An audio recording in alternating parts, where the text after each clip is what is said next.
Siasat licik Ayu Puspita, pemilik atau owner wedding organizer, WO, yang diduga tipu 87 orang, gaya hedonnya jadi sorotan setelah aksinya terbongkar ke publik.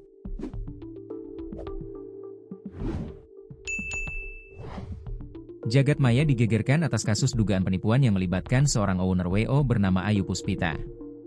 Dugaan penipuan itu pertama kali terbongkar setelah adanya klien Ayu Puspita yang dibiarkan menggelar resepsi tanpa hidangan sesuai paket yang telah mereka bayar.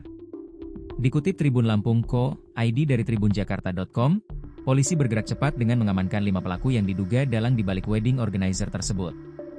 Kasus ini kini ditangani Polres Metro Jakarta Utara berdasarkan LPB 2334/12/2025 Resju, PMJ, tanggal 6 Desember 2025 berdasarkan laporan inisial SOG.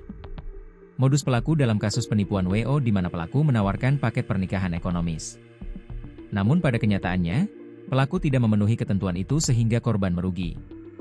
Kejadian korban yang mengeluh adanya penipuan itu mulanya ramai di media sosial. Polisi telah memeriksa 5 orang kasus dugaan penipuan wedding organizer, WO, Ayu Puspita dengan nilai kerugian dengan jumlah besar. Kasat Reskrim Polres Metro Jakarta Utara Kompol Onkoseno Grandiarso Sukahar menyebut saat ini penyelidikan masih dilakukan. Kita sudah menerima laporan dari para korban WO itu, dari semalam ada 5 orang dari pihak WO itu sekarang lagi kita periksa, ungkapnya kepada wartawan Senin, 8 Desember 2025. Kelimanya ialah HPD selaku direktur bersama 4 stafnya HI, BDP, DHP, dan RR.